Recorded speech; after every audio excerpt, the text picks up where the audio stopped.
Well, next talk is about Delta Lake and how to use it with Apache Spark to achieve ACID transactions, data versioning, schema evolution, and data updates and deletes.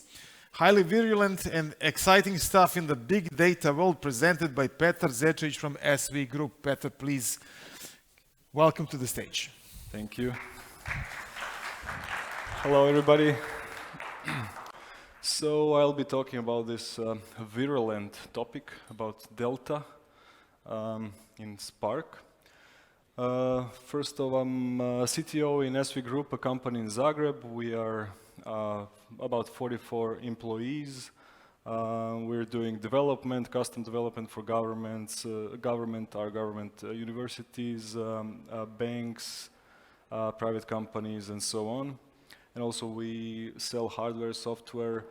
We are traditionally primarily IBM business partner, but also Cloudera, Dataiku, Oracle. We're also JetBrains Gold reseller. If you need JetBrains licenses, you can talk to us. We have good prices. So first of all, a bit of introduction to Apache Spark. I guess most of you here know about Spark already. For those of you who don't know, so it started as a project at the University of Berkeley, California. It's one of the more popular tools for big data processes and analysis. And at the time when it started, MapReduce was the primary system for big data analysis, and it was rather slow. So Spark brought this speed, flexibility, ease of use, and quickly became really the most important, or let's say one of the most popular open source and fastest growing open source projects. And you know, many big companies joined into developing Spark, Facebook, Yahoo's, and others.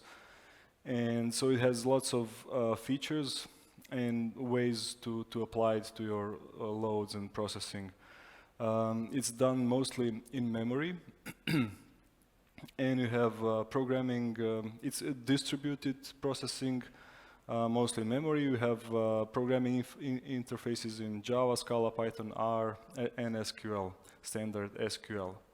You have connectors for, you know, anything you can think of regarding, you know, storing data, databases, storage systems, and so on. And if I were to show, you know, all of the features on one slide, parts of Spark, logical parts of Spark, let's say. So we have Spark Core, which is handles coordination inside the cluster, starting, stopping executors, and so on. And that sits, features of Spark are on the top, in the top row. You have Spark SQL, which has become the most important part of Spark now, I think, where you can use standard SQL to execute your queries and processing.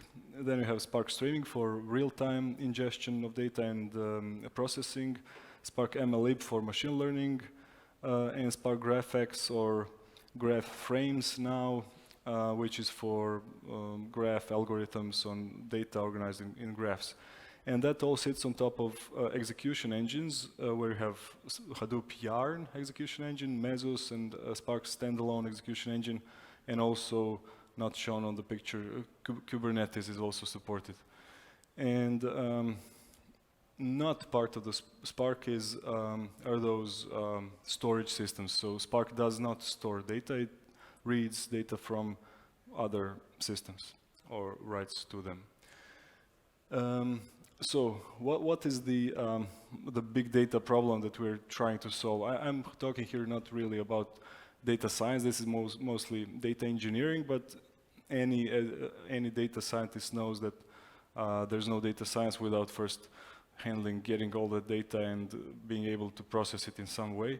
So we have this big data problem, which mainly consists in the fact that there's lots of data. And so that's when you have a processing job that doesn't fit in a single machine.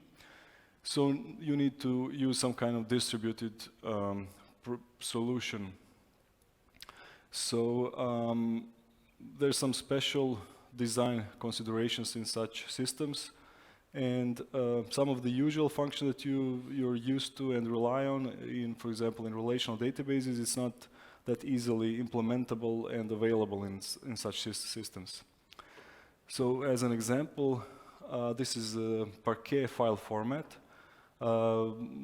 maybe the most often used file format, storage format in big data world, I'd say. It's a columnar file format, which means that's usually done in big data analytical workloads, that you store all of the values of a single column together sequentially instead of storing all the columns of a single row together, because analytical workloads require doing aggregations, averages, group bys, and so on, and those processing workloads can really benefit from when you have all the data from a single column together stored. So it's much more efficient that way. And it's a distributed file format, so when you have a Parquet table, that's actually a folder containing physical Parquet files inside that folder. And additionally, you can have, where's the pointer? Is this? No, you can't see it. So you have, for example, this is partitioned by date. So those are just subfolders that are separating data based on values from a column, right? So this is partitioned by date. Inside those subfolders, you have physical Parquet files. And additionally, this is all usually distributed on some kind of file system, for example, Hadoop file system. And so all those physical files get distributed in blocks on several machines. But that's the main idea. And however, this is the Parquet file format, as the same as many other things in big data world, is not designed for updating and deleting data. It's not easy to do just an update, to just get a piece of this file and update that piece or delete piece of that file, some row or something like that. It's not easy to do with file format. It's not designed with that in mind. So also Spark doesn't have ACID transactions. Most of you are, I guess, acquainted. I will explain what ACID means later. Most of you are perhaps acquainted with ACID in relational databases. Although some databases like Cassandra, HBase, Hive, Impala have those functionalities, those are different systems, sometimes not available, and they have their own use cases. And you would probably like to have those features inside Spark itself. And as an example, also I'll show. Let's consider a case when you have data in a transactional system where perhaps you have some transactions, customer transactions, banking transactions, or I don't know, some updates to customer records, interactions you had with customers. So you have some updates, deletes in some tables, and you want to bring that into Hadoop to use some of your processing reporting tools or whatever to analyze the data. So let's say we have a table distributed on 5 machines, and we get some updates. Let's say the yellow rows are updated rows and red rows are inserted rows, and we don't have deletes here shown. So those updates and deletes would get distributed among those 5 machines, and this would allow you to parallelize this update operation. You can now distribute it on 5 machines. That would make it faster. However, each of these updates would need a rewrite. Each of these files would need to be rewritten on this machine. So that's a big, let's say, problem. If each of these files is a couple of gigs in size, so that can take probably minutes or a long time. So that's where Delta Lake comes in finally.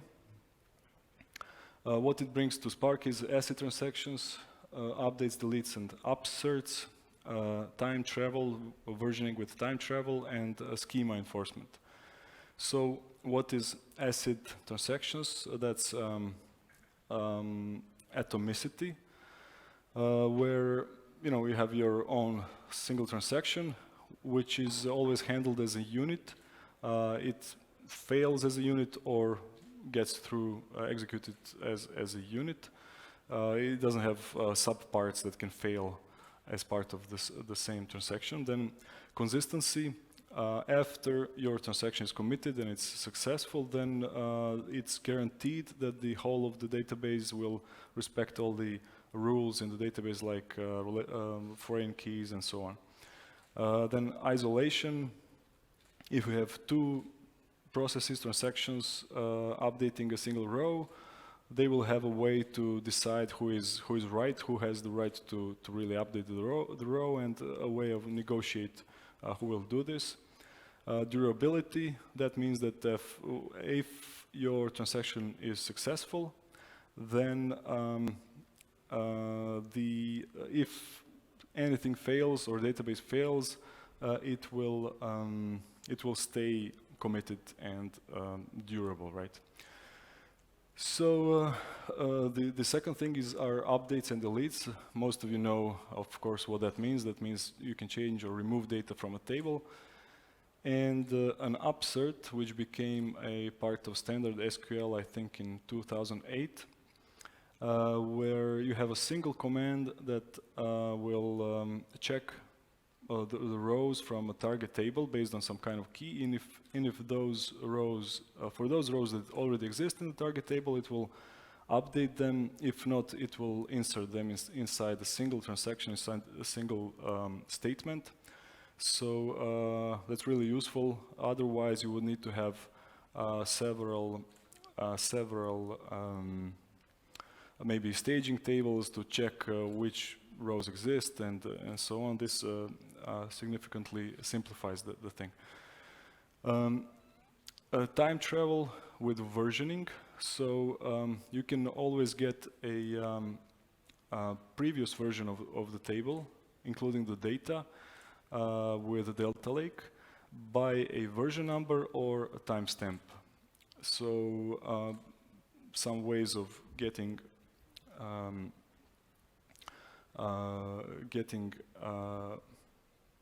some benefit from this is, let's say, easier. You can correct your mistakes. Someone does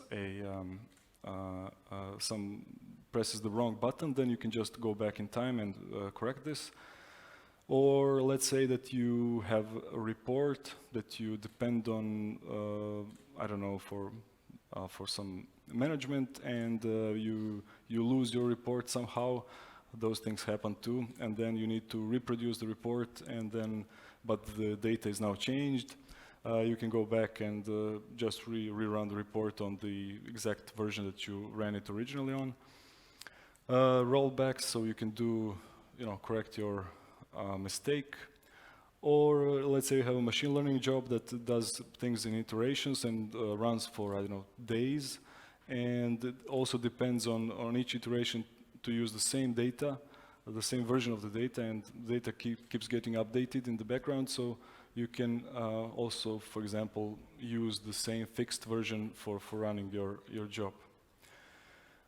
And finally, schema enforcement that prevents you. This is also something that's really normal in relational databases. You cannot store a number in a string field or vice versa. This wasn't the case before with Spark.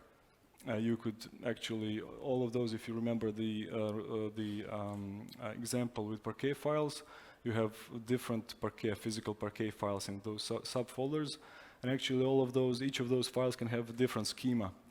And you can save any kind of Parquet file in there, and nothing prevents you from doing that.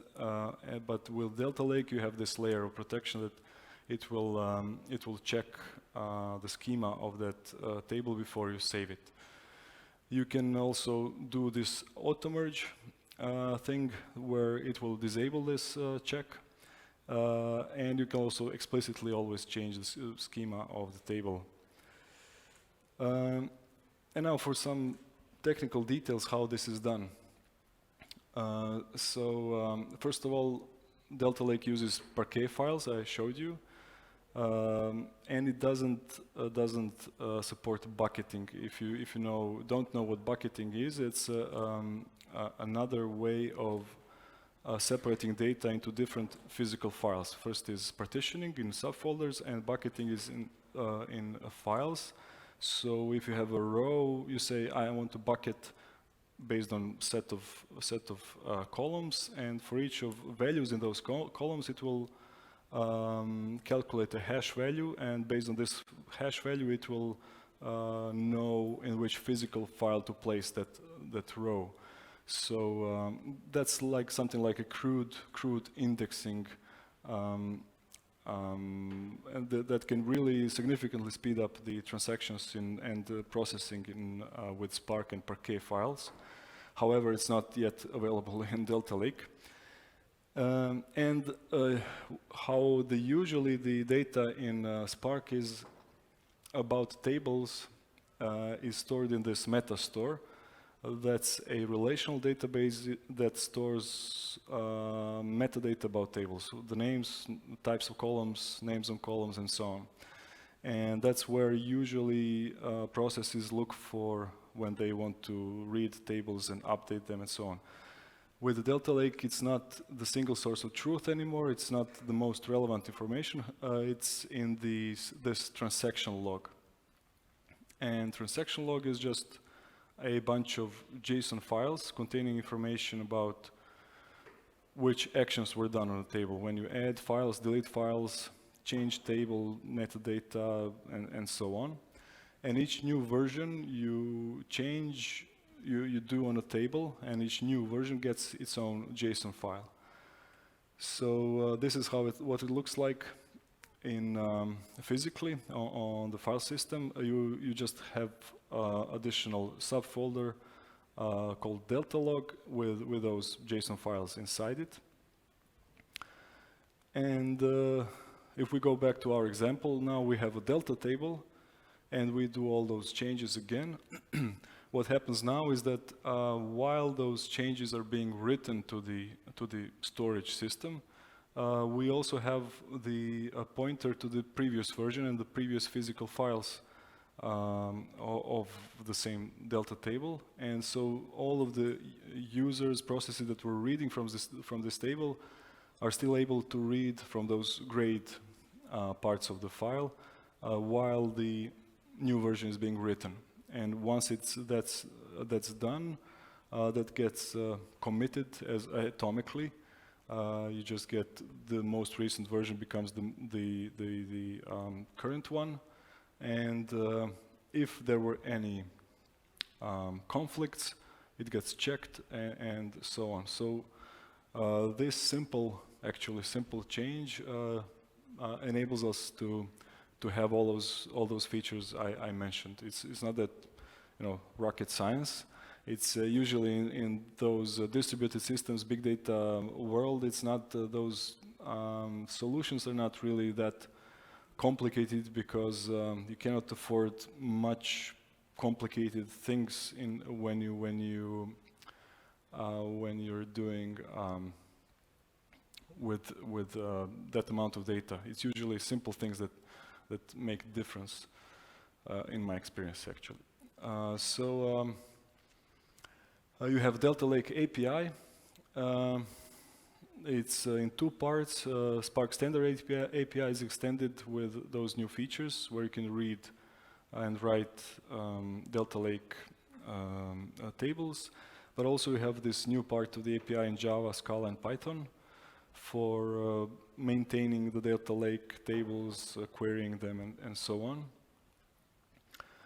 And some other details to mention is you have this log retention period, which determines how long the transactional logs are kept. Those JSON files, it's I believe the default is a month. And you also have this data retention, which is different, that tells you how long you will keep your physical files. So that's really kind of important, because if you have a terabyte table, terabyte in size, if you have 10 updates, deletes, it will result in 10 terabytes quickly. So you don't want to have too many versions actually in such huge files.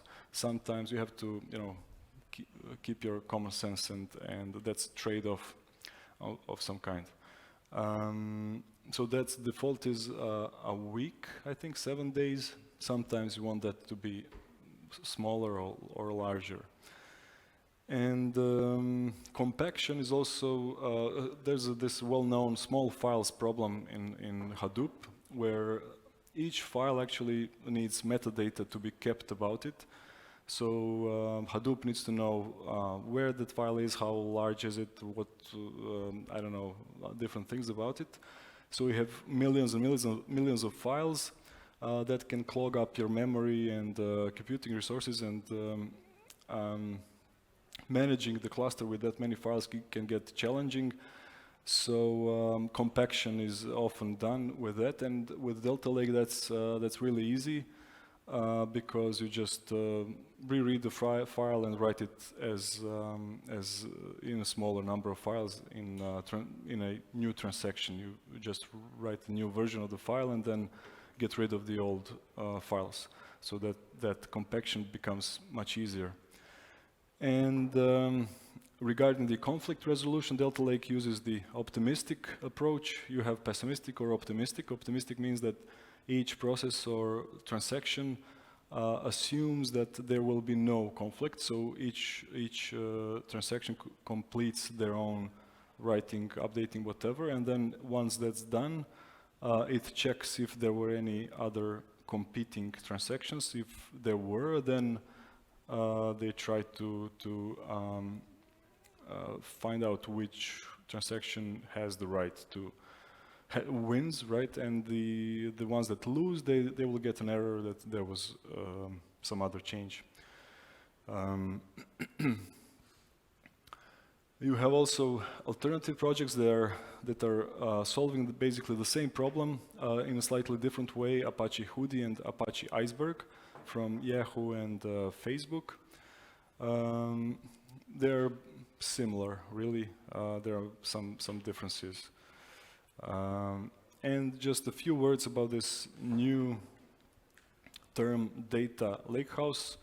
Databricks company that's behind development of Spark mostly, and most of the original developers of Spark they founded this company. I think I think I saw a news item saying that they raised $1.2 billion recently. I'm not sure. I mean, that's just a huge amount of money. So they are promoting Lakehouse, which when you first hear it might sound like some, gibberish, sales gibberish.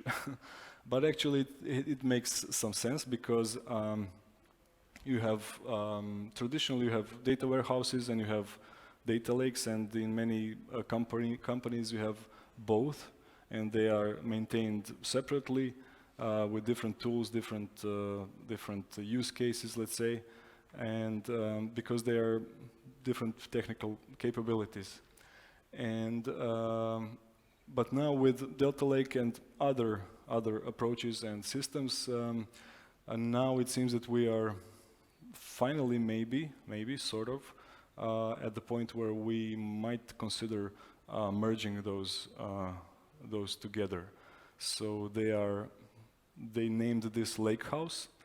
And also, I'm not sure if the gentleman is here in the audience, but there's one recent paper from Dražen,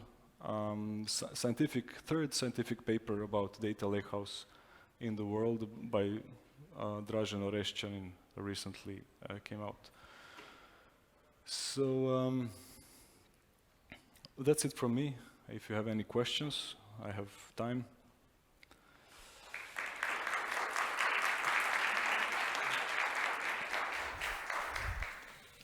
So if there are any questions, yeah, please, microphone, please.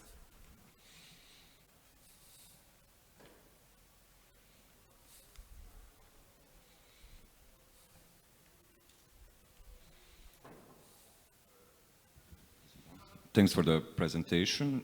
I'm wondering what's the, let's say, biggest difference between Apache Hudi and Delta Lake? Yeah, I haven't really looked at that in much detail. I cannot tell you really, details about the differences. Solves the same problem, right? Yeah, the same problem. They are both giving the transactions and updates, deletes. I cannot really tell you now. Okay, fair enough. Any other? Okay, if not, thank you. I think we get a small diploma for everyone who's attending. Not at this moment. Thank you, Okay. Peter. Thanks. Thank you for this. Thank you.